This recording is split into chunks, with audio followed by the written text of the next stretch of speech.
vamos a finalizar este primer bloque dedicado a los orígenes de Cajal, hablando de Cajal y la forma física. Y lo va a hacer Óscar Marcos Sánchez, que es médico especialista en cirugía maxilofacial del Hospital Ramón y Cajal de Madrid y director de la Clínica Maxilofacial Dr. Óscar Marcos Sánchez. Gracias.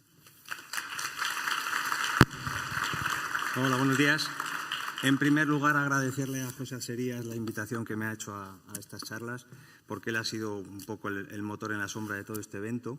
Y el motivo de que me haya invitado pues es una serie de paralelismos que mi vida ha llevado con la de Cajal sin quererlo. No el hecho de ser médico, que ese no es un paralelismo, tampoco el hecho de haber tenido la fortuna de hacer la especialidad en el hospital que lleva su nombre, Ramón y Cajal, que en su día se creó como centro de especialidades quirúrgicas, punta de lanza de la sanidad española. Ahora se ha transformado en hospital de área, pero bueno, en su día era un poco el centro de excelencia.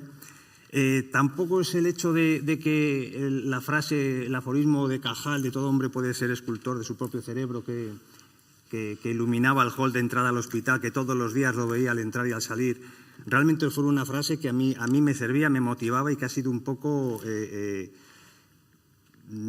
reflejo de lo que luego he ido consiguiendo en la vida y lo que yo intento transmitir pues a mis familiares, a mis hijos, a mis amigos. Lo que realmente me ha traído aquí es el paralelismo de esto, de que yo de pequeño pues era un poco como Santiago. Estaba siempre en las trifulcas, en las peleas, tenía mis héroes. Ramón y Cajal, su héroe era Hércules, era ese Sansón, ese cuerpo musculado. Luego con el tiempo él mismo se reía un poco de esos sentimientos infantiles, pero realmente era su héroe, su ídolo. En mi época, ya la cosa un poquito más tecnificada, pues era Bruce Lee, era ese hombre que sabía técnicas, que sabía pegar como Dios manda para que los azconas de turno pues no nos molestaran.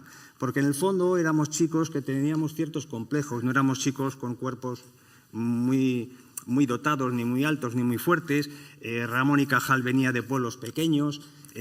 Cuando llegaba a Jaca, cuando luego llegó a Huesca, pues a esta gente que viene de pueblos rurales pequeños perdidos por el Pirineo, pues era objeto de mofa y tal, y él pues se tenía que meter ahí en nada. Y por eso, pues como decía antes la compañera Marta, pues él imitaba a los animales para coger cierta fuerza, él aprendía a tirar con la honda y con eso se quedó más o menos tranquilo hasta que él además adquirió cierto tono muscular, cierto desarrollo corporal. Pero hubo un evento que a él realmente le cambió la vida. Y el evento ese fue cuando llegó a Zaragoza, pues en estos juegos de fuerza que eran muy dados en aquella época a hacer, que eran los pulsos de fuerza, pues él echó un pulso contra un amigo del grupo de gente con el que salía, al que llamaban el Morriones, que teóricamente era un tío más delgado que él. Y Ramón y Cajal pues estaba convencido de que le iba a ganar el pulso. Total, que allí que se fue, le echó el pulso y resulta que el Morriones pues le dobló el brazo, pero bien. Y Ramón y Cajal, que cualquier otro pues se habría ido humillado y se habría ido tal, pues es que un tío inteligente le dijo, pero ¿cómo puede ser que un tío así desplegado como tú, cómo más gana el pulso? Yo que hago mis ejercicios y tal. Y entonces el Morriones le dijo, no, es que yo estoy yendo a entrenar a un gimnasio que ha abierto Poblador en el centro, cerca de la Plaza del Pilar en Zaragoza, y ahí hacemos unos ejercicios y nos ejercitamos y claro, Ramón y Cajal dijo, pero ¿cómo que hacéis unos ejercicios científicos que han venido de Francia tal? Y mañana me voy contigo a ver al Poblador. Se va al gimnasio de Poblador, allí cerca de la Plaza del Pilar, y efectivamente este señor venía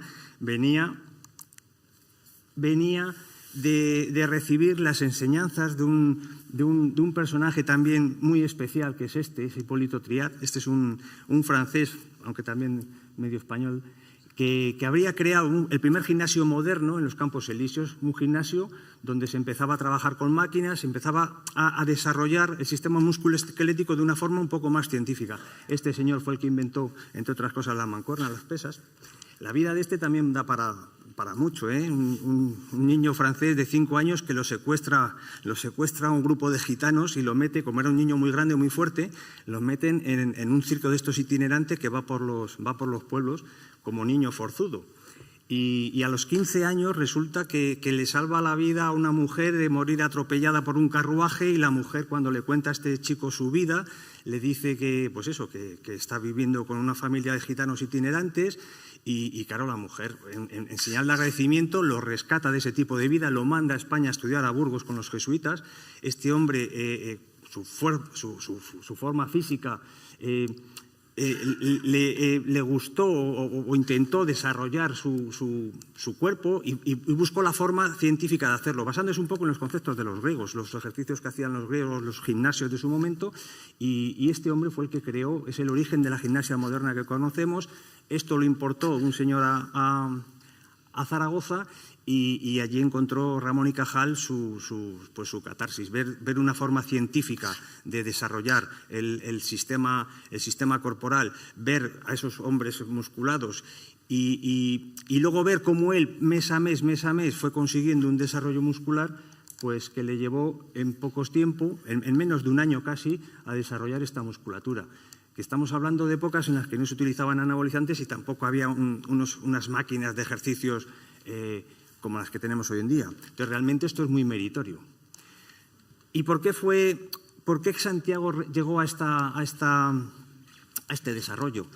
Pues porque realmente se obsesionó con el tema. O sea, realmente Santiago, que estaba empezando a estudiar medicina por un poco forzado por el padre, que él no le motivaba mucho, él empezó a encontrar un gusto por la anatomía, que luego fue quizás el motor de sus técnicas como disector, de su amor luego por la histología.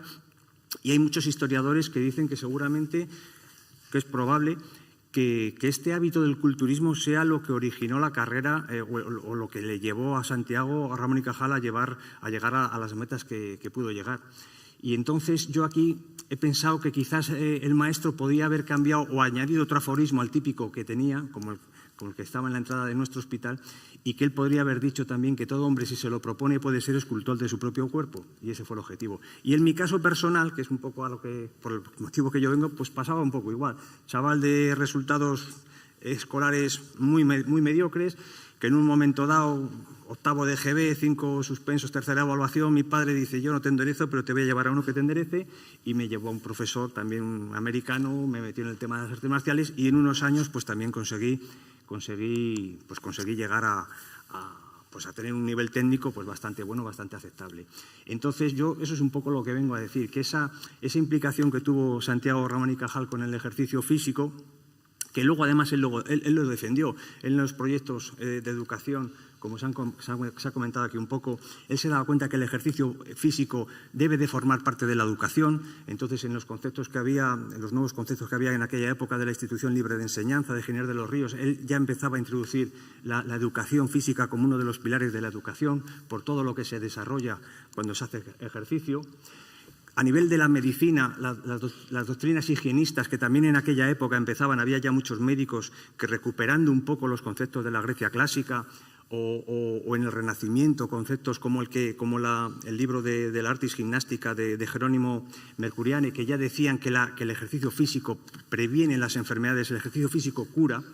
Incluso él mismo, cuando vino de Cuba, que venía bastante deteriorado físicamente por diarreas, por fiebres que había tenido, pues él su tratamiento, aparte de la dieta aragonesa, pues fue irse al balneario de Panticosa y hacerse buenos circuitos de trekking, que además hoy en día también tengo ese paralelismo con Ramón y Cajal, que soy un aragonés de adopción, porque él realmente, como nació en Navarra, en Petilla, es navarro, aunque luego él siempre se ha declarado aragonés, y yo desde hace unos años, desde que José me descubrió el Pirineo, pues me he hecho también aragonés de adopción con una segunda residencia que tengo allí.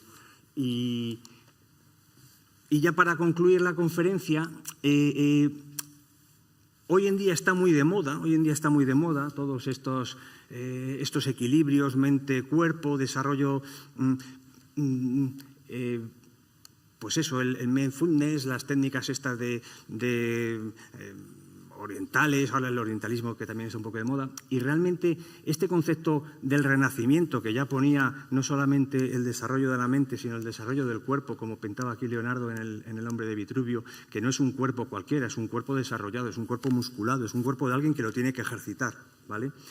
Pues en esto Santiago también fue un pionero. Y yo soy de las personas que tengo que decir que el ejercicio físico sí condicionó mi futuro y creo que también el del maestro Cajal. Y voy a acabar con una recomendación y con unas collejas que voy a repartir. La recomendación es que para cualquier persona que quiera conocer un poco biografías de gente excepcional, como es el caso de Santiago Ramón y Cajal, hay un libro muy bueno que se llama El Polímata, que analiza un poco de forma un poco resumida, pero bueno, la biografía de de las 500 personas que a lo largo de la historia han sido realmente polímatas, gente excepcional en diferentes áreas de la ciencia. Entonces, ese libro, que es de un inglés que se llama Peter Burke, omite a Santiago Ramón y Cajal. El libro yo lo recomiendo, pero la primera colleja se la tengo que dar a él porque omite a Santiago Ramón y Cajal. Y además es de los pocos polímatas, yo creo que es el único que no solamente tiene varias áreas de conocimiento, sino además tiene desarrollo, o sea, tiene una actividad de ejercicio físico destacable en su vida. Y no es el único, porque hay otro que tampoco lo menciona el libro y que vengo aquí a rescatar. Y con esto voy a acabar la conversación. Y es otro aragonés que se llama Jerónimo de Ayaz y Beaumont, que nació en el siglo XVI, que este tío es un portento, que la gente que quiera, que si estuviera aquí Ramón y Cajal diría, no, a mí no me hagáis una jornada a hacérsela a este individuo, por eso también invito a que la gente conozca su vida. Y este individuo, aparte de sus patentes de todo tipo de áreas, que el que tenga un poquito de interés se va a quedar sorprendido. O sea, desarrolla máquinas de vapor 100 años antes que lo demás, máquinas de precisión, primer traje submarino, bueno, en fin, muchísimas cosas. Pues este tío físicamente era un portento, pero un portento de verdad. O sea, entonces, estos son hombres del Renacimiento. Este es un hombre del Renacimiento, Santiago Ramón y Cajal es un hombre del Renacimiento, y yo creo que ese concepto ahora se está un poquito retomando del objetivo de que no solo vale desarrollar el cuerpo o solo vale desarrollar la mente. Yo creo que un poco el objetivo que debe buscar todo ser humano es el equilibrio, cuerpo y mente, y eso es un poco lo que os venía a contar. Muchas gracias.